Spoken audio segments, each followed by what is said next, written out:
안녕하십니까. 손에 잡히는 경제 플러스 박정호입니다. 국내 조선업계에 흑자 바람이 불고 있습니다. 끊이지 않는 수주 덕분인데요. 산업부에 따르면 올 1분기 국내 조선산업의 수주 실적은 세계 1위입니다. 이미 3년 이상의 일감을 확보해 놓은 상태인데요. 그래서 배 만들 사람이 부족합니다. 정부는 연말까지 9,500명의 인력을 충원하고 기술개발 자금 및 금융 지원을 확대한다는 방침을 내놨습니다. 2008년 글로벌 금융위기 이후 10년 넘게 계속된 불황을 딛고 순항하고 있는 국내 조선산업에 힘을 실어주겠다는 겁니다. 미래에 유망한 신산업도 많은데 왜 정부는 계속해서 조선업에 관심을 두고 투자를 아끼지 않는 걸까요?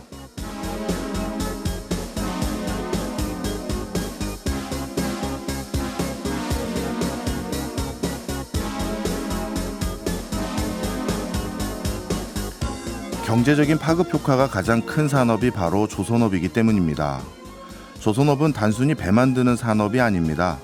해운 항만과 관련된 전방 산업뿐만 아니라 철강, 기계, 전기전자, 화학 같은 후방 산업에도 파급 효과가 매우 큰 산업입니다. 조선업에 힘입어 존재하는 기업이 많다는 거죠. 또 고용 측면에서도 중요합니다. 조선업의 투자로 발생하는 고용 창출 효과는 반도체 관련한 IT 관련한 산업에 비해서도 10배 가까이 높습니다.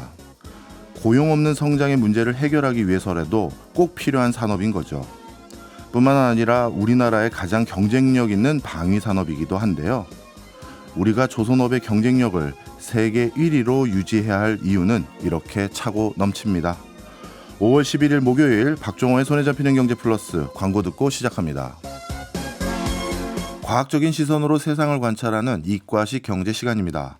오늘도 이독실 과학평론가와 함께합니다. 어서 오세요. 네, 안녕하십니까. 네. 예, 매주 덕분에 제가 과학 상식이 부쩍부쩍 늘고 있습니다. 아, 네, 좋습니다. 감사합니다. 예, 네. 하여튼 고맙습니다. 저도 경제 상식이 늘고 있습니다. 그러면 다행이고요. 서로 주고받는 그런 시간. 예, 오늘은 이거 생각만 해도 막 벌써 가려워지는데 네. 이런 거 이것도 배워야 됩니까? 그럼요. 제가 성대모사만 해도 많은 분들이 싫어하실 것 같아요. 벌써 감 오시는 분들이 있을 것 네. 같은데 이제 본격적으로 이것과의 싸움이 시작되겠죠? 맞습니다. 바로 목입니다. 목입니다. 네. 이 일교차가 크긴 하지만 뭐 벌써 이 낮에 모기를 발견했다 뭐 이런 분들도 계신 것 같아요. 그렇죠. 근데 도대체 모기는 어떤 동물입니까? 그렇죠. 모기를 보통 여름에 우리가 보지 않습니까? 그때 이제 많이 번식을 하기 때문에 그런 건데 파리목에 있습니다. 그 곤충이고 당연히 파리목 모기과인데 다 아시는 정보들입니다. 그러니까 유충은 장구벌레라고 부르는 거. 네. 더러운 물에서 번식한다고 하는데 실제로는 더러운 물이 아니어도 번식은 가능해요. 근데 더러운 물이 아니면 보이잖아요. 네. 그래서 다 잡아먹히기 때문에 주로 더러운 물. 그래서 뭐 예를 들면 폐타이어 같은데 빗물이 고여 있다. 네. 거기는 정말로 어마어마한 이제 양구벌레가 있을 수가 있는 거죠. 예. 그리고 핵심적으로 우리가 좀 알아야 될 것들은 두 가지가 있는데 하나는 중생대 쥐라기에 처음 출현했다고 알려져 있어요. 1억 7천만 년 전입니다. 야, 여기도 역사가 그렇죠. 깊네요. 그래서 우리가 예전에 물론 쥐라기랑 상관없지만 예. 쥐라기 공원이라고 하는 영화를 보면 아, 그 공룡을 복원하기 위해서 맞아. 호박 안에서 발견된 보석 호박 예. 안에서 발견된 모기 모기의 안에 있었던 공룡의 혈액. 피 그렇죠. 이런 걸 사용하지 않았습니까? 예. 그때부터 있었다. 우리의 큰 선배님이다. 근데 문제는 네. 암컷이 일부가 네. 일부 산란기 때 또 피를 빱니다. 네. 이게 모든 문제의 시작인 것 같아요. 물론 모기 눈곱만큼 빨아봐야 뭐 우리 뭐 빈혈이 생기느냐 그건 아닌데 그럼에도 불구하고 매개하는 병들이 워낙 많아서 문제가 되는데 네. 그 일부 암컷의 산란기만 빼면 보통은요 그냥 곤충입니다. 식물의 즙도 먹고 꿀 빨아먹기도 하고 꿀도 먹어요? 네, 그러면서 수분을 또 매개하기도 해요. 오. 그래서 모기가 분명히 생태계에 미치는 영향도 있다. 그런데 우리가 알기로는 흔히 말하는 빨간 진모기, 예. 진모기 너무 싫고 군대 다녀오신 분들은 다 학을 때는 그 아디다스 모기, 흰줄 순모기 이런 모기들이 많이 있죠. 예, 이 바로 모기가 문제가 되는 가장 큰 이유가 바로 질병을 옮기기 때문이죠. 질병을 만들기도 하고요. 맞습니다. 네. 사실 인간을 가장 많이 죽인 동물이 네. 1위가 거의 절대적으로 모기입니다. 모기가 우리 인류를 제일 많이 죽였어요? 네, 누군가가 들으면 아니 모기가 피를 빤다고 사람이 죽겠어라고 하지만 네. 제일 많이 죽여서 허허. 보통 연간 70만 명 이상이 사망하는 걸로 추정을 해요. 야, 대박인데. 그쵸. 2위가 사람이고요. 예. 그다음에 뭐 우리가 흔히 생각할 수 있는 것처럼 뱀에 물리기도 하고 개에 물리기도 하고 여러 가지가 있는데 예. 사람과 모기가 워낙에 많은데 모기가 매개하는 병들은 다 굵직굵직합니다. 예. 일단 말라리아, 황열병, 댕기열, 지카 바이러스 그리고 우리는 항상 일본 뇌염 주사 받지 않습니까? 그렇죠. 네. 일본 뇌염. 그리고 동물의 경우에는 다 아실 겁니다. 알죠. 아마. 심장사상충. 맞습니다. 그것도 매년 주사를 맞아야 되지 않습니까? 예. 발라야 되지 않습니까? 예. 이렇게 연간 70만 명 이상 사망하게 만들 정도기 때문에 물론 모기 때문이다라기보다는 모기가 뭘 하기 때문이냐? 피를 빨기 때문인 거죠. 그래서 모기를 매개하는 질병들이 워낙 많다는 건데 올해 WHO, 그러니까 WHO 이게 얼마나 위험한지를 알 수 있는 방법 중에 하나는 네. WHO 홈페이지에 들어가면 여러 가지 정보들이 나오잖아요. 예. 그 중에 하나가 당연히 요즘은 코로나19 내용이 계속 나오겠죠. 예. 그런데 거기 항상 주요하게 나오는 것 중에 하나가 말라리아에 대한 동향들이 나오고 있습니다. 근데 참 마음이 아파요. 예. 재작년에 그러니까 2021년 기준으로 일단 전 세계 인구 절반이 말라리아 위험에 노출되어 있다라고 합니다. 우리나라도 마찬가지. 우리나라에 말라리아가 가끔 발생하는데 치명률이 낮아서 그렇지 있거든요. 그리고 발생한 것은 2억 4,700만 건이 발생했다고 보고요. 2021년에 예. 61만 9천 명이 사망했다라고 WHO에서 이제 발표를 했는데 이건 사망률도 꽤 높은 편이잖아요. 많이 높습니다. 예. 근데 정말 마음 아픈 걸 말씀을 드리자면 아프리카 지역에서 예. 발병의 95%, 사망자의 96%는 아프리카 지역인데 그러니까 아프리카 지역에서만 60만 명이 죽은 겁니다. 예. 그런데 그 60만 명 중에 80%가 5세 미만 어린이들입니다. 아이고. 어린이들을 주로 희생시키는 그런 병이 말라리아라서 정말 인류가 싸워서 없애고 싶은 병 중에 하나가 말라리아인 거죠. 근데 제가 이해가 잘 안 가요. 지금 뭐 우리 우주 관광 가는 시기인데 아니 모기 하나를 퇴치를 못 합니까? 그런데 그 정도로 퇴치가 너무너무 어려운 것 같습니다. 말라리아를 퇴치하기 위해서 이제 모기를 퇴치해야 되는 상황인 건데 그렇죠.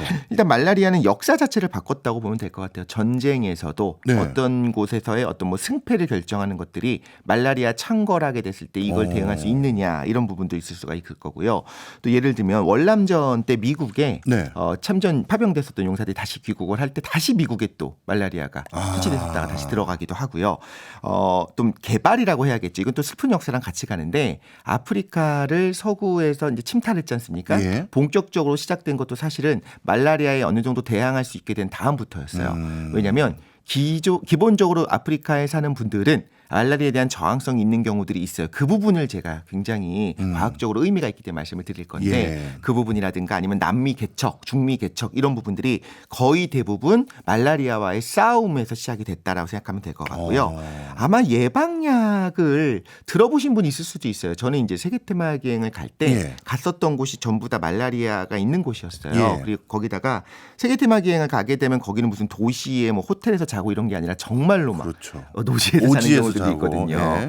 그래서 저는 되게 걱정을 해서 예방약을 좀 먹어야겠다. 그래서 보건소로 갔었거든요. 예. 그때 굉장히 자세하게 조사를 합니다. 예. 어느 지역을 가는지 확인을 하고 며칠 가는지도 확인을 하고 그래서 그 지역에 주로 있는 모기의 종류를 확인을 해요. 그래서 예를 들면 A 예방약이 B 모기에게는 이미 효과가 없는 경우들이 있어요. 면역이 있는 경우들이 있어요. 그래서 그거에 맞춰서 먹는데 그것도 철저하게 날짜를 계산해 갖고 처방을 해줍니다. 왜냐하면 일단 이 예방약 자체가 부작용이 굉장히 커요. 그래서 가능하면 안 먹는 게 낫다. 그래서 어떤 분들은 안 드시기도 하고요.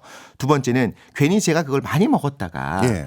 이런 어떤 면역이 생긴 모기들이 또 퍼져나가면 안 되는 거 아니겠습니까? 모기의 내성이 또 세질 수가 그쵸. 있으니까요. 그 내성 때문에라도 이런 부분들을 좀 이제 관리를 잘 하고 있는데 보건소에서 처방을 받을 수가 있다. 이런 부분도 한번 생각해 보면 혹시 그쪽에 방문하실 분들은 좀 고민해 볼 필요가 있을 것 같고요. 이거 갑자기 궁금해서 그런데 저 아프리카 출장 갔을 때는 네. 주사를 맞았는데 요즘 먹어요? 말라리아 예방약은 대부분 먹는 거예요. 그건 다 먹는 먹는 거로 거고. 되어 있습니다. 네. 그리고 뭐 일주일에 한 번 먹느냐 매일매일 먹느냐 이런 것들이 좀 차이가 있기도 하고요. 부작용이 꽤 큽니다. 그럼에도 불구하고 한 번은 생각해 보시면 좋을 것 같고요. 예. 또 하나가 중국에서 노벨상을 수상하신 투유유라고 하는 예. 과학자분이 있어요. 여성 과학자분인데 예. 저도 굉장히 존경하는 2015년에 노벨상 어떻게 받았느냐라면 바로 이 말라리아의 치료제 굉장히 효과가 좋은 치료제를 개발했기 때문입니다. 이 베트남전 당시에 예. 사실 중국이 베트남을 좀 도왔지 않습니까? 예. 그런 과정에서 너무나 많은 희생자들이 말라리아 때문에 나는 걸 확인을 한 거예요. 그래서 이거는 중국 남부에서도 이제 말라리아가 있기 때문에 이건 정말 우리가 구분을 걸고 좀 개발을 해라라고 지시를 했습니다. 비밀리에. 예. 이런 것들이 또 해금됐기 때문에 이제 우리가 알게 되는 건데 이때 이 투유 여사님께서 생각을 한 거예요. 과거에 보니까 그 문서를 보면 예. 우리나라로 따지면 동의보감 같이 그런 곳에 보면 분명히 개똥쑥이라고 하는 것이 도움이 되는 것 같아. 예. 그럼 뭘까? 이게 무슨 성분이 분명히 도움이 되는 걸까? 연구 개발을 계속한 끝에 추출을 해낸 거죠.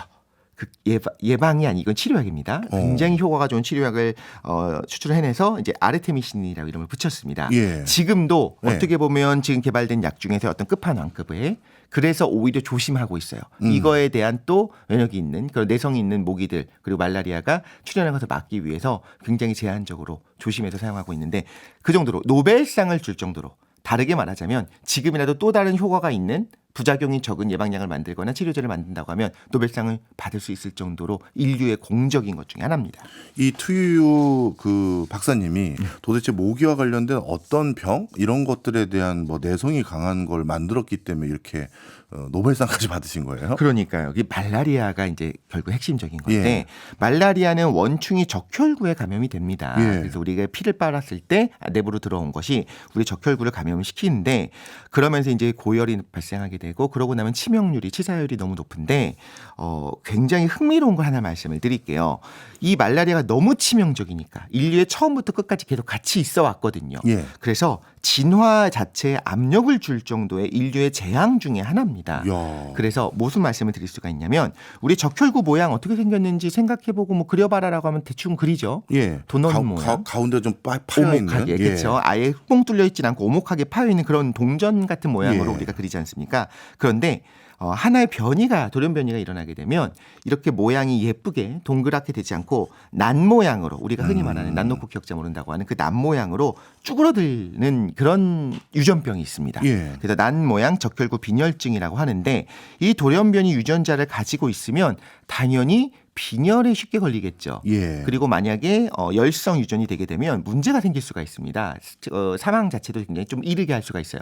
당연히 도태될 정도로 안 좋은 치명성이 꽤 높은 유전병인데 문제는 남모양 적혈구 빈혈증을 유발하는 그 유전자가 이 말라리아에는 면역까지는 아니지만 상당히 높은 저항성을 가지고 있어요. 예. 그래서 어떤 문제가 생기냐면 생존에 불리한 유전자임에도 불구하고 이 모기가 창궐하는 말라리아 지역에서는 생존에 유리한 거예요. 예. 한편에선 생존에 불리하지만 한편 생존에 유리하다. 예를 들면 저는 이제 뚱뚱하니까 예. 이런 사람들이 지금에는 뭐 성인병의 비율이 높아지겠죠. 그런데 만약에 정말 극단의 상황에 갔을 때는 지방이 많으니까 오랫동안 살 수 있지 않겠습니까? 예. 환경에 따라 다르기 때문에 유전자 풀 안에서 이 남모양 적혈구 빈혈증이 아프리카 분들한테는 상당히 높은 비율로 유지가 되고 있어요. 그 정도로 이것이 어떻게 보면 진화의 또 다른 그렇네요. 증거 중에 하나로 알려진 거죠. 아까 제 질문에 답을 안 주셨어요. 네. 이 말라리아가 얼마나 위험한 거고 모기가 얼마나 위험한지는 다 말씀 주셨는데 네. 이 모기 왜 박멸을 못 하느냐? 박멸할 수 있는 거냐? 이거 말씀 좀 주세요. 정말 과학자들이 정말 박멸하기 위해서 노력을 하기도 하는데 네. 뭐 여러 가지 생각할 것들이 있는 것 같아요. 과연 정말 박멸시켜서 전멸시키면 멸종을 시키면 네. 부작용이 없을까? 근데 이런 생각을 합니다. 우리가 먹이 사슬이 아니고 먹이 그물이에요. 예. 그래서 모기가 사라진다고 해서 큰 문제가 생기지 않을 수도 있다. 그리고 예. 만약에 빈 공간이 생긴다면 다른 것들이 또 그 공간을 채울 수가 있다. 근데 하나의 단적인 예를 들면 보통 모기들은 대부분 꽃가루를 옮겨요. 암컷의 일부가 문제가 되는 건데 예. 카카오 열매 초콜릿 좋아하십니까? 예. 그 카카오 열매를 수분하는 것도 모기가 하고 있어요. 아, 저는 수분은 다 벌만 하는 줄 알았어요. 그렇죠. 그런데 모기들도 생당히 많이 하고 있기도 예. 합니다. 그리고 또 하나는 아마 다큐멘터리 좋아하시는 분들은 좀 보셨을 것 같은데 시베리아 같은 거 인간이 없습니다. 그럼에도 불구하고 거기에 이제 습지들이 있잖아요. 여름이 되면 어마어마한 모기들. 어마어마하죠. 그래서 거기 있는 뭐 소떼라든가 두떼라 말들 이런 동물들이 계속 꼬리를 살랑살랑 흔드는 이유가 뭐냐면 모기야 저리 가라. 그런데 사람이 없는 곳까지 우리가 만약에 네. 정말 기가 막힌 어떤 박멸할 수 있는 약재가 나왔다고 해서 다 뿌릴 것인가? 아, 그거는 문제가 될 그렇네요. 수도 있고 쉽지도 않다. 예. 그래서 결국에는 대도시 위주로 관리를 하는 것이 최선이 되는 거고 더러운 물을 좀 제거하고 장구벌레 없애주고 잠자리가 또 모기의 천적이고 아. 또 미꾸라지도 장구벌레 천적이지 않습니까? 예, 예. 이런 것들을 이용하는 것이 좀 도움이 될 수 있을 것 같고요. 최근에는 유전자 조작을 해서 아예 불임으로 만들어 버리는 모기 그래서 모기를 직접 죽이는 거랑 다르게 불임 모기를 만들게 되면 그냥 뭐 알아서 모기들끼리 사랑을 나누는데, 그런데 문제는 그 2세 모기의 알에서 태어나는 모기들이 전부 다 수컷만 태어나면 암컷의 사람을 피를 빠는데 그게 없어지지 않습니까? 그러네. 이런 방법들 혹은 수컷만 태어나게 하는 방법뿐만 아니라 또 다른 종류로 하나 말씀을 드릴게요. 유전자 드라이브를 좀 이용하기도 합니다. 유전자 드라이브는 뭐예요? 조작을 넘어서 드라이브는 뭐냐면 자손 번식을 하다 보면 세대를 거듭할수록 우리가 원하는 유전자가 예. 점점 퍼져나가게 드라이브하게 만드는 거예요. 몰아가는 거군요. 그렇습니다. 그래서 이것이 특정 유전차를 종 전체로 확산하는 거니까 이름만 들어도 왠지 효과적이면서 위험해 보이죠. 예, 이런 그렇네요. 것들을 연구하고 있다라는 거고요. 어. 사실 이런 생각도 듭니다. 스마트한 기술은 맞는데 정말 꼭 필요한 걸까, 아니면 할 수 있으니까 할 수 있다는 걸 보이기 위해서 하는 걸까에 대한 생각도 한 번쯤은 해볼 필요가 있습니다. 그래서 예를 들면 여러 가지 견해는 있을 수 있습니다. 일본 2차 대전 당시에 일본의 원자폭탄을 썼죠. 네. 그것이 어떻게 보면 굉장히 많은 미국의 젊은 장병들을 살린 것도 사실입니다. 네. 근데 한편으로 이런 시각도 나와요. 정말 필요해서 썼을까? 아니면 한번 보여주기 위해서 썼을까? 이미 네네. 만들었기 때문에 뭐 여러 가지 견해는 있을 수가 있습니다. 말씀을 듣고 보니까 모기 박멸은 어려운 것 같고요. 네. 그럼 실질적으로 우리가 관리해서 모기로부터 좀 모기를 퇴치하는 것을 좀 오히려 공부해야 될 것 같은데 네. 올 여름 모기에 덜 물릴 뭐 꿀팁 이런 거 좀 알려주세요. 네, 제가 다른 데서는 잘 못 들어보셨을 것 같은 것 두 네. 개를 딱 말씀을 드리고 싶습니다. 첫 번째, 모기 기피제에 대한 말씀을 드릴게요. 네. 자, 여기저기서 확인을 해보시면 모기 기피제 이건 천연 성분을 했습니다, 뭐를 했습니다 이런 식으로 나오고 있는데 그러지 마시고요. 네. 식약처에서 인증된 모기 기피제는 딱 두 종류가 있습니다. 그러니까 정확히 예. 세 종류 중에 우리나라에서 거의 두 종류예요. 예. 그래서 그냥 약국을 가든 아니면 네. 저렴한 걸 파는 다소를 가든 이런 데 네. 가서 모기 기피제 의약 외품을 찾으시면 됩니다. 어. 두 가지 성분인데 DET와 이카리딘 성분, 그리고 IR3535가 있는데 그건 거의 없고요. 예. DET와 이카리딘 성분을 사시면 되는데 이게 기가 막힙니다. 어느 정도냐면요, 실험한 것들을 보면 팔에다가 발라요. 예. 그다음에 모기가 수천 마리 있는 장 안에다 팔을 집어넣어도 한 마리도 안 앉아요. 우와. 여기에 다른 것들이 허가가 있었다가 다 취소가 됐는데 그 이유가 뭐냐? 예. 몸에 안 좋아서 이런 것들을 일하기보다는 예. 효과가 떨어져서 지금 천연 성분을 사용했다라고 하는 것들은 다 효과가 떨어져서 취소됐습니다. 아, 모기 박멸이 안 되는 거군요. 그렇죠. 90% 이상의 효과가 나타나지 않았기 때문입니다. 가격도 저렴합니다. 그래서 예. 의약 외품으로 사다 보시되 뒤에 디렉션을 보시고 네. 그대로 한번 하시는 게 좋을 것 같고요. 예. 또 하나는 모기 물렸을 때 어떻게 할 것이냐. 네. 히루딘이라고 하는 성분 때문에 가렵게 되거든요. 이게 일종의 마취제 같은 거잖아요. 그렇죠. 그러면서 또 다시 뭐 응고를 막는 예, 거죠. 예. 계속 나올 수 있게. 그런데 이 히루딘이 사실 열에 굉장히 강합니다. 95도씨의 열을 줘도 불활성화가 되지 않아요. 예. 그런데 실질적인 말씀 하나 드리자면 분명히 뜨거운 물로 지지는 거 예. 효과가 있습니다. 그래서 그래서 상당히 뜨거워야 돼요. 뜨거워하지만 껍질이 벗겨질 정도는 아닌 그런 경우에 한 1.5초, 2초 정도만 되고 있어도 네. 확 불활성화 되는데 히루딘이 불활성화 되는 건 아닌 것 같고 지금 예. 연구들이 하고 있는데 분명히 우리의 어떤 간지럽게 만드는 그 감각신경 역치를 높이는 건지 아니면 교란시키는 건지 여러 가지의 어떤 복합적인 작용에 의해서 이런 제품들도 나와 있거든요. 제품을 사지는 마시고 한국엔 네. 없으니까 예. 분명히 상당히 뜨거운 물을 좀 대고 있으면 분명히 가려움증은 줄어들기도 한다. 이 두 가지는 꼭 기억하시면 좋겠습니다. 이야, 상당히 이거 유용한데요. 맞습니다. 저도 모기 상당히 싫어하고 한번 물리면 신경 많이 쓰이는데 오늘 알려주신 꿀팁 덕분에 올여름 잘 이겨낼 것 같습니다.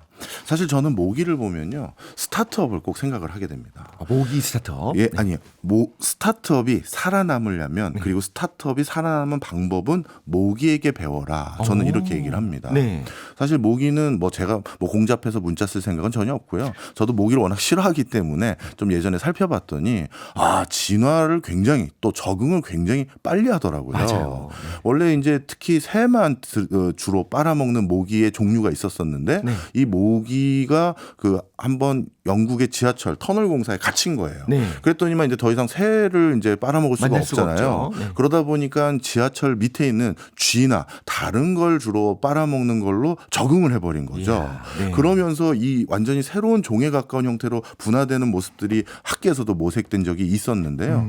이런 걸 보면서 이렇게 빨리 적응하는 거, 이게 무슨 얘기냐면 어떤 스타트업이 거대 공룡과 싸우려고 할 때 그 공룡을 이 작은 스타트업이 이길 방법은 첫째, 시장 상황의 변화에 빠르게 적응하는 거예요. 네. 그리고 두 번째가 속도입니다.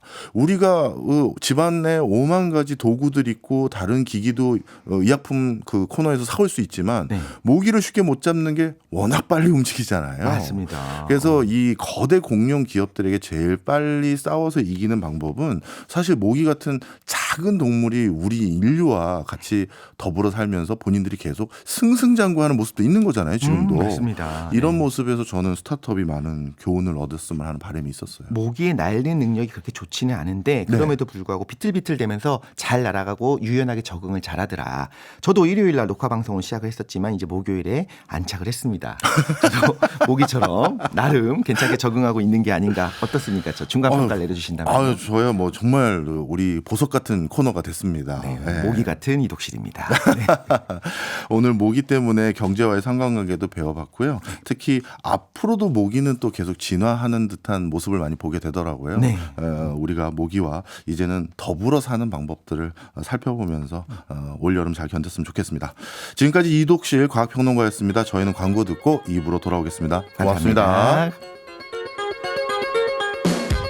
세상의 모든 책을 경제적으로 읽어보는 체크리스트 시간입니다. 오늘 책은 장동석 출판평론가가 소개해드립니다. 어서 오십시오. 안녕하세요. 네, 매번 두 권의 책 소개해 주시는데요. 네. 오늘은 무슨 책부터 만나볼까요? 어릴 때 이분 이름 가지고 많이 놀림했었어요. 예. 에밀 졸라. 예. 하지만 프랑스 지금까지도 예. 양심 있는 지식인, 행동하는 지성으로 잘 알려진 프랑스 작가죠. 그렇죠. 1898년입니다. 드레피스 사건과 관련해서 나는 고발한다라는 글을 통해서 유럽 사회에 널리 퍼져 있던 반유대주의를 공개적으로 비판하면서 세계적인 명성을 얻었는데요. 19세기 프랑스 자연주의 문학을 대표하는 작가이기도 합니다. 프랑스 자연주의 문학은 어떤 건가요? 이게 사실은 자연주의라는 게 그냥 우리가 자연으로 돌아가자 이런 개념이라기보다는 예. 세계의 모든 현상과 그 변화의 근본 원리가 자연, 그러니까 물질에 있다고 보는 문학 사조라고 보시면 됩니다. 19세기 후반에 프랑스를 중심으로 발생한 사조인데 실제론, 철학적으로는 이제 실제론의 바탕으로 이제 하고 있고요. 그 이상주의에 반대한다는 점에서 사실주의와 좀 혼용되기도 하고 있어요. 하지만 실증주의와 결정론, 특히 과학적 실험 관찰을 강조한다는 점에서 차이를 보이고 있기 때문에 어떻게 보면 자연주의 문학이라는 것이 우리 삶의 실제의 모습 그리고 욕망, 인간의 욕망을 훨씬 더 잘 드러낸다 이렇게 볼 수 있을 것 같습니다. 저는 자연주의라고 해서 뭐 산속으로 들어간다 그런 의미인 줄 알았더니 네. 의외로 과학적이고 실증적인 근거에 기반한 내용들을 추구하고 있었군요. 그렇습니다. 사실은 이 에밀 졸라의 대표작들이 대부분 그 범주 안에 들어가고 있는데요. 프랑스 제2 제정 시기를 배경으로 쓴 20권의 연작 소설이 있어요. 예. 루공이라는 집안, 마카르라는 집안 사람들의 일대기를 달아서 보통 루공 마카르 총서 예. 이렇게 부르거든요. 그중에 17번째 작품이 바로 이 인간 짐승이라는 작품입니다. 인간 짐승 벌써 제목부터 의미심장합니다. 어떤 내용입니까? 예. 등장인물의 면면을 보면 정말 제목처럼 하나같이 인간다움보다는 짐승을 닮았어요. 르아브르 역의 부역장인 루보라는 사람이 있는데 예. 15살 어린 아내 세브린과 결혼을 했어요. 예. 그런데 그 세브린이 양아버지인 전직 법원장 그랑모랭이라는 사람인데요. 그 양아버지로부터 성적 학대를 당해왔다는 사실을 알고 정말 굉장히 분노합니다. 그래서 루보가 아내인 세브린과 힘을 합쳐서 그 그랑모랭 장인을 이제 살해하게 되는데요. 여기서 사건이 하나 더 번집니다. 이 사건을 목격한 기관사 자크라는 사람이 정말 오랫동안 억눌러 왔던 살해 욕구에 사로잡히게 돼요. 예. 이후에 이제 루보, 세브린, 자크의 운명이 이제 뒤엉키면서 더 끔찍한 사건들이 발생하는데 읽다 보시면 정말 인간 짐승 딱 제목이 맞다 이렇게 생각하실 수밖에 없는 작품입니다. 아마 작가는 이런 모습을 통해서 그 당시 인간다운 모습을 프랑스 사회에서 찾기 어렵다 이런 걸 얘기하려고 했나 보죠? 그렇습니다. 이제 그랑모랭이 이제 법원장 출신이니까 예. 그의 치부가 드러나면 이게 법조계의 치부라고 생각할 수 있잖아요. 예. 그러니까 법조계 관계자들이 이 살해범을 처벌하기보다는 사건 은폐에 앞장서는데 사실은 그 모습이 21세기 오늘의 모습과 굉장히 흡사하다 이렇게 볼 수도 있습니다. 그렇군요. 작품 속 사회적 배경은 어떻길래 이렇게 되어지나요? 사실은 이 작품은 19세기 이제 후반이죠. 당시 기계 문명을 대표하는 철도를 배경으로 하고 있거든요. 이게 예. 굉장히 큰 특징이에요. 부역장, 기관사, 화부. 왜 옛날 영화 보면 이제 기차 이렇게 움직일 수 있게 이렇게 석탄 계속 넣는 분들 예, 계시죠? 그런 사람들 그 불을 조절하는 사람이 이제 화부인데요. 예. 부역장, 기관사, 화부 등 철도와 관련된 등장인물들을 통해서 기계 문명이 인간다움을 파괴해버리는 장면을 고발하고 있어요. 유럽 곳곳으로 뻗어나갔던 근대 문명의 대표주자 철도는 그 시대를 대표하는 탐욕의 결정체라고 에밀 졸라는 보고 있는 것이죠. 그렇군요. 결국 기계 문명 덕분에 덕분이 아니죠. 기 때문에 네. 인간의 이성이 앗아갔다. 뭐 이런 그런 내용의 결국 인간 짐승이라는 제목이 나온 건가 보죠. 그렇습니다. 사실은 이제 한 발 더 나아가야 하는데요. 예. 19세기 프랑스를 비롯한 전 유럽은 인간 이성의 진보가 기계 문명의 발달과 함께 새로운 시대를 열어줄 것이다. 정말 기대감에 부풀어 있었던 예. 시기였거든요. 하지만 에밀 졸라는 이게 진보라고 생각하는 문명의 발달이 결국 인간성 파괴할 것이다. 그 루공 마카르 총소에서 계속해서 얘기하고 있는데 책 끝부분에 보면 살인을 저질렀던 자크가 예. 보불 전쟁에 참전할 병력을 가득 태운 기차를 몰고 전쟁터로 나가요. 네. 이게 개인이 그냥 인간 짐승에서 끝나면 괜찮은데 이게 이제 세계사적 전쟁으로 확대되면서 모든 사람을 짐승으로 만들어버린다고 보고 있는 것이죠. 그러니까 인간 짐승은 오늘 우리가 고민해야 할 인간다움은 무엇인가? 기계 문명을 대하는 자세는 어떠해야 하는가? 19세기 여러 가지 모습들을 담고 있지만 21세기 우리의 모습에도 투영될 수 있다. 이렇게 볼 수 있는 작품이죠. 그렇네요. 작가의 관찰력이 대단한 것 같습니다. 기차를 움직이는 모습을 보면서 화부가 인간성이 말살되고 있는 그 장면, 그리고 기차 덕분에 대규모 군인들이 파병 갈 수 있는 상황. 네. 이야, 이거 대단한데요. 이 19세기의 기계 문명이 요즘 21세기 과학 문명과 저는 왠지 연결될 것 같은데요. 네. 두 번째 책은 뭡니까? 플랫폼 기반 경제사회학을 연구하는 캐나다 출신 학자입니다. 닉 서르닉의 플랫폼 자본주의라는 책 오늘 가지고 왔어요. 사실 최근 모든 산업 구조가 플랫폼을 갖고 있느냐 아니면 없느냐 이거에 따라 재편되고 있지 않습니까? 그렇습니다. 거기에 대한 찬반 양론도 굉장히 치열하죠. 반대 진영에서는 이 4차 산업혁명이라는 장밋빛 전망뿐만 아니라 플랫폼 모델이 결국 또 다른 착취수단이다. 이렇게 이제 냉소적 반응 보이고 있는데요.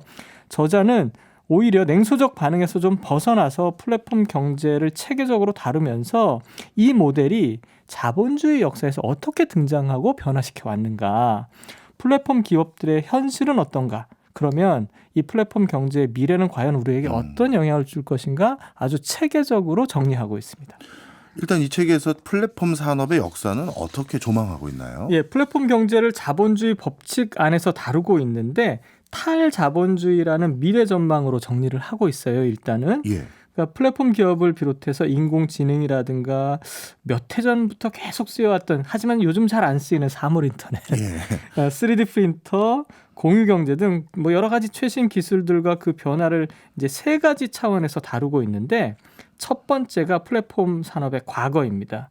이게 우리가 생각하기에는 여러 가지 앱이라든가 이런 것이 플랫폼의 원초적 기술이라고 생각하는데 그거보다 훨씬 더 전에 사실은 그런 모델이 있었다는 건데 디지털 경제의 최신 사업 모델은 이 플랫폼이 실제적으로는 제2차 세계대전 이후 자본주의의 변형에서 탄생했다고 보고 있어요.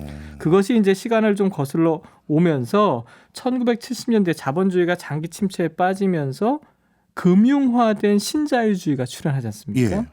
이 자본주의라는 것이 제조업의 부활 없이도 경제를 자극할 수 있는 새로운 방식을 찾았는데 그게 결국은 금융화된 신자본주의였다는 것이죠. 이것도 결국 플랫폼이라는 거예요. 이른바 풍부한 유동성을 공급해서 자산 가치를 끌어올려서 소비와 투자를 자극하는 것인데 이로 인해서 거대한 투기 자본이 형성이 됐고요. 세계적으로 기술 분야에는 끊임없는 벤처 자금이 유입됐습니다. 그래서 이것이 80년대, 90년대 넘어오면서 닷컴 붕괴라든가 글로벌 금융 위기에도 사실은 여러 가지 영향을 주었다고 보고 있는 것이죠. 우리가 플랫폼 하면 당연히 정보통신, IT 쪽에서 기반해서 성장했다 생각했는데 이 책은 그게 아니라고 정리하는 거네요. 그렇습니다. 결국은 이제 그 근원을 금융산업까지도 포괄할 수 있다라고 보고 있는 건데 제조업의 구조조정은 비대한 조직을 날씬하게 만들고 노동을 절약하는 생산의 합리화를 낳았어요. 기업은 핵심 인력과 사업만 내부에 두고 거의 모든 자산과 인력을 외주로 돌리는 이거 뭐 지금 뭐 너무나 잘 알고 있는 상황이죠. 결국 그렇게 되다 보니까 복지국가의 해체와 함께 이런 흐름이 불안정한 노동을 확대하고 실업자뿐만 아니라 명목상의 사업자에 불과한 독립계약자들, 독립근로자들 이런 사람들까지 양산을 했다라는 것이죠. 1970년대 시작된 이런 장기 경향이 제조업뿐만 아니라 서비스업을 거쳐서 이제 기술 분야까지 이제 확장되었는데 노동의 불안정화, 제3세계의 저렴한 노동력 착취 이런 것들이 없었다면 오늘날 디지털 경제는 재빠르게 성장할 수 없었다라고 일갈하고 있습니다. 저자는 우리가 플랫폼을 바탕으로 받고 있는 여러 가지 혜택들 이면에 있는 노동의 희생 이런 거에 주목했군요. 그렇습니다. 저자가 플랫폼이 만들어낸 자본주의에 특히 주목하고 있는 현상들이 또 있나요? 결국 이제 현재 모습을 봐야겠는데요. 데이터는 서로 다른 수많은 집단이 온라인뿐만 아니라 오프라인에서 활동한 기록이지 않습니까? 근데 플랫폼은 이런 다른 집단을 매개로 하는 기술적 하부 구조를 이제 제시하면서 성장해 왔어요. 이런 위치성 덕분에 플랫폼은 과거의 어떤 사업 모델보다 데이터 확보에 유리해졌습니다. 그렇네요. 그들은 거의 자동으로 이용자의 활동을 추출하고 있고요. 이를 기반으로 데이터를 분석, 가공, 판매해서 이윤을 창출하는데 이 성공적인 사업 모델에 가장 큰 그 정보를 제공하는 사람들은 이른바 SNS를 사용하고 있는 개인들 이렇게 보시면 또 딱 맞죠. 네, 저 예전에 대학원 시절에 논문 쓸 때 어디에 데이터 좀 달라고 하면 다 그냥 줬는데 요즘은 데이터 달라고 하면 정말 비싼 돈을 요구하고 있거든요. 정말 데이터를 분석해서 가공하고 이제 판매하는 세상이 왔는데 진짜 우리 인류가 데이터를 알뜰하게 활용하는 것 같아요. 맞습니다. 그래서 저자가 책에서 5가지 유형으로 현대 플랫폼을 좀 분석하고 있는데 광고 플랫폼이 있습니다. 먼저 구글이라든가 페이스북이 있을 수 있고요. 클라우드 플랫폼은 아마존이나 MS, 산업 플랫폼은 GE나 지멘스 같은, 제품 플랫폼은 집가 스피티파이라는 것이 있고 우버, 리프트 같은 린 플랫폼 여기 이제 명멸을 왔다 갔다 하는 기업들이 포함되어 있긴 한데요. 이 5가지 유형은 사업 영역과 가치 창출 방식이 달랐습니다. 하지만 데이터 확보라는 자본주의의 새로운 원료를 놓고 팽창했다는 점에서는 똑같아요. 더욱이 이 데이터는 네트워크 효과 덕분에 더 많은 데이터가 모일 수 있도록 더 많은 쓸모와 가치를 계속해서 양산하게 됐습니다. 따라서 성공한 플랫폼 회사는 자연적 독점을 계속 지향할 수밖에 없고 그렇게 가고 있다고 보고 있는 것이죠. 독점이란 단어도 시장에 굉장히 부담감이 있는데 자연적 독점이라고 하니까 정말 무서운 것 같은데요. 책에서 플랫폼 사회의 미래는 그럼 어떻게 보고 있습니까? 그러니까 결국은 이 플랫폼 산업이 사실은 화무 11홍이라고 무엇이든 피면 지게 되어 있는데 그럼 플랫폼 산업이 경쟁에서 밀릴 것이냐 아니면 독점을 더 강화할 것이냐 이런 부분 사실은 관심사이거든요. 데이터의 네트워크 효과 때문에 플랫폼에서 독점이 나타나지만 데이터 추출을 놓고 거대한 플랫폼 회사 사이에서 사활을 건 투쟁이 멈추지 않는 이유가 바로 이것 때문입니다. 수많은 데이터를 어떻게 더 쉽게 확보하느냐. 결국 데이터 추출의 잠재력이 보이는 모든 벤처 회사를 사들이는 방식으로 전환됐어요. 일례로 구글은 자율주행차 사물 인터넷에 투자했고요. 페이스북은 가상현실 벤처를 사들인 바도 있었죠. 이런 식의 경쟁이 이어지면 거의 모든 회사가 직접적인 경쟁자가 될 것이다. 옛날에는 영역이 달라서 경쟁하지 않았는데 이제는 데이터 수집, 추출을 놓고 서로 경쟁할 수밖에 없는 구조가 된 것이죠.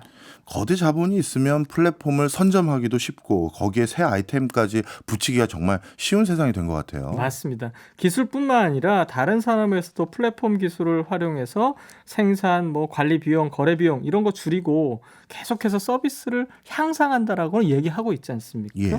그런데도 플랫폼은 애초에 장밋빛 전망이 아니라 오히려 앞서 말씀하신 것처럼 노동 조건 악화시켰고요. 집값 올리고 또 소음 매연 유발하는 등 반사회적이고 반생태적인 모습까지 보이게 되었어요. 왜냐하면 제조업까지 끌어안아 버렸지 않습니까? 그걸 확대시켰고요. 이미 플랫폼 노동자는 저항에 나서고 있습니다. 우버 노동자들이 한때 노동자성을 인정해달라고 단체 행동했었고요.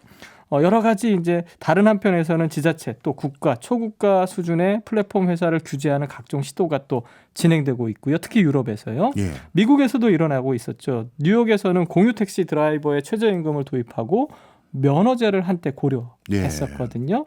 이런 반격과 규제가 성공한다면 플랫폼 회사, 특히 공유경제 모델이라고 이제 보통 얘기하는데요. 수익은 급격하게 줄어들 것이기 때문에 플랫폼 회사들은 또 이 방식에 대해서 어떻게 반격을 가할 것인가. 이 부분 유심하게 이제 살펴봐야 한다라고 저자는 보고 있습니다. 예, 플랫폼이 우리 사회에 미치는 영향이 워낙 전방위적이기 때문에 이 플랫폼으로 인한 자본주의 변화, 야 정말 복잡다기한데요. 이 두 번째 책, 플랫폼 자본주의는 그럼 어떻게 우리가 정리하면 될까요? 지난 10여 년 동안 우리가 경험했듯이 플랫폼은 사적 기업입니다. 예, 그런데 저자는 그래서 플랫폼 자본주의가 가능했는데 그렇다면 공적인 플랫폼도 가능하다라고 결론 내리고 있습니다. 결말에서 플랫폼 집산화를 넌지시 얘기하고 있는데 방식도 열려있지만 최근까지 공적 규제라든가 플랫폼 협동조합 같은 것, 공유도시, 비영리 플랫폼, 국유화 같은 이런 민주적 플랫폼이 서구뿐만 아니라 한국에서도 실험이 되고 있거든요.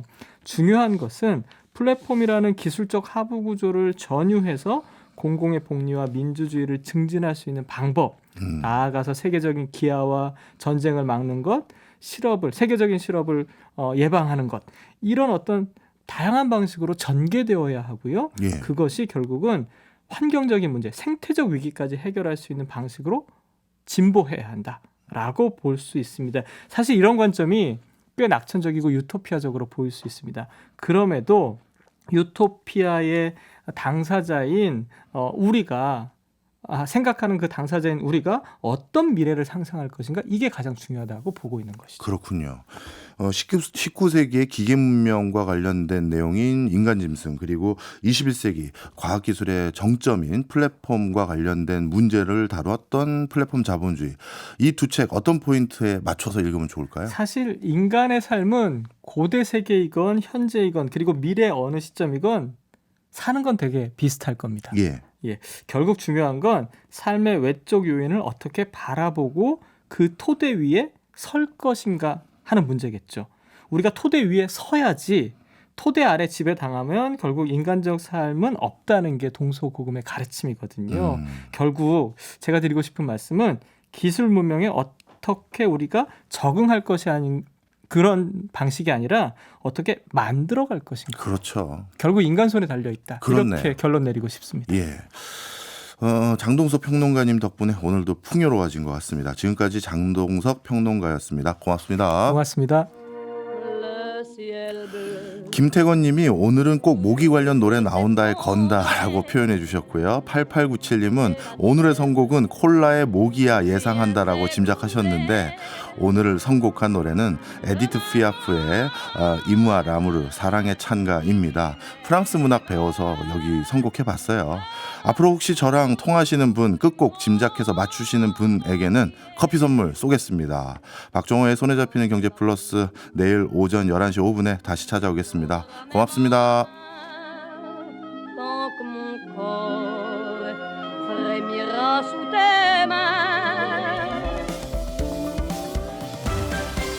경제 생활의 플러스가 되는 아주 경제적인 시간.